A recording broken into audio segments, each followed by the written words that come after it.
Assalamualaikum warahmatullahi wabarakatuh. Perkenalkan, nama saya Rini Eka Stiani dari SMA Negeri 20 Panyabungan, calon guru penggerak Angkatan 4 Kabupaten Mandailing Natal. Pada kesempatan kali ini, saya akan memaparkan tentang kesimpulan dan refleksi pemikiran Ki Hajar Dewantara. Anak-anak hidup dan tumbuh sesuai kodratnya sendiri. Pendidik hanya dapat merawat dan menuntun tumbuhnya kodrat itu. Pendidikan merupakan tuntunan semua sisi kehidupan. Belajar sepanjang hayat adalah esensi dari sebuah pendidikan. Pendidikan merupakan tempat persemaian beragam jenis budaya dalam masyarakat kebangsaan. Pendidikan juga merupakan pondasi dalam membentuk peradaban bangsa. Nilai-nilai kemanusiaan dijadikan sebagai sumber esensial dalam mewujudkan pendidikan bangsa. Mendidik merupakan proses memanusiakan manusia dengan berpegang pada Triloka, ing ngarso sung tulodo, ing madya mangkarsa, tutwuri handaya. Pendidikan berbeda dengan pengajaran. Tujuan pendidikan berbeda dengan pengajaran. Nilai-nilai dalam bentuk angka merupakan produk dari pengajaran, tetapi soft skill merupakan produk dari pendidikan. Ki Hajar Dewantara lebih menekankan budi pekerti pada materi pembelajaran. Metode pembelajaran dengan sistem Among menjaga, membina, dan mendidik dengan kasih sayang menjadi cara jitu dalam mensukseskan pendidikan. Pendidikan juga senantiasa memperhatikan kodrat alam dan kodrat zaman.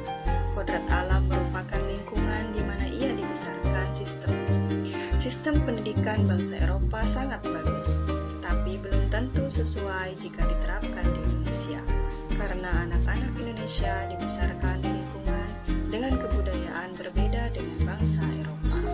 Pendidikan juga harus melihat kodrat zaman.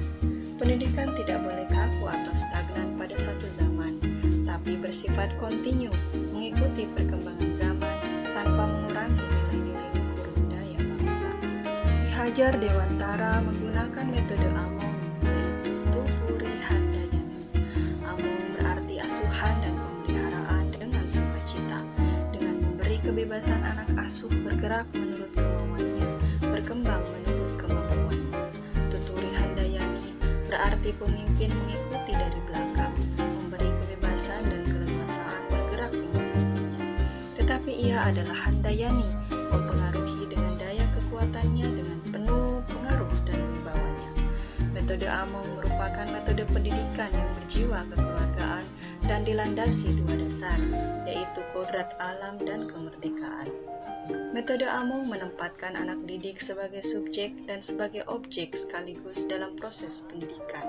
Metode Among mengandung pengertian bahwa seorang pamong atau guru dalam mendidik harus memiliki rasa cinta kasih terhadap anak didiknya dengan memperhatikan bakat, minat, dan kemampuan anak didik dan menumbuhkan daya inisiatif serta kreativitas anak didiknya.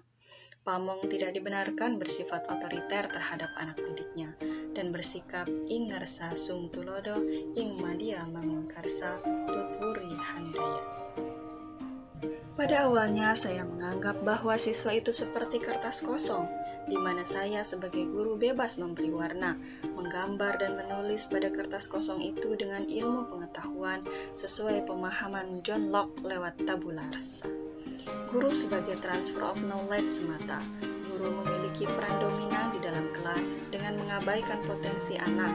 Kemampuan pedagogik semata menjadi tumpuan guru dalam melakukan penilaian. Saya juga lebih banyak melakukan pembelajaran di dalam kelas. Padahal mata pelajaran saya seharusnya lebih banyak berinteraksi dengan alam.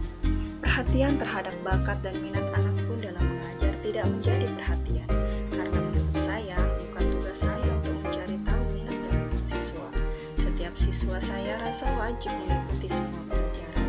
Siswa seolah dipaksa sebatas mengejar ketuntasan nilai. Siswa menjadi tertekan, tidak bahagia ketika mereka mendapat nilai tidak tuntas. Dari 2 jam pertemuan, biasanya hanya 1 jam siswa semangat dan aktif belajar. Tapi 1 jam kemudian siswa saya seperti mengantuk, lelah, tidak ceria, tidak senang maupun gembira. Perubahan mulai terasa lewat pemahaman secara mendalam tentang filosofi pendidikan Ki Hajar Dewantara. Faktanya, anak tidak boleh diperlakukan seperti ikan yang dikurung dalam akuarium kecil di ruang tengah keluarga. Pemikiran beliau mencerahkan pemahaman yang selama ini saya yakini. Namun, anak harus diperlakukan seolah-olah seperti ikan yang bisa hidup di sepanjang sungai ataupun di hamparan lautan sebagai tempat bermain. Bukan hanya hewan, tetapi manusia pun perlu mendapatkan kemerdekaan.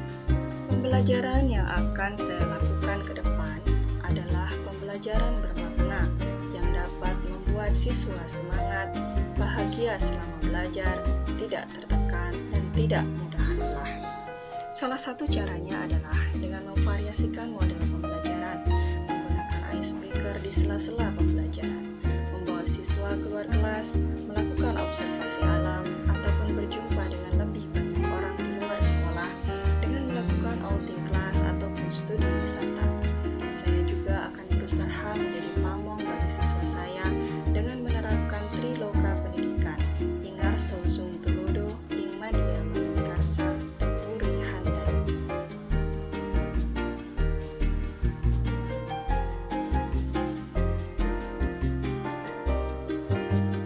Sekian yang bisa saya sampaikan.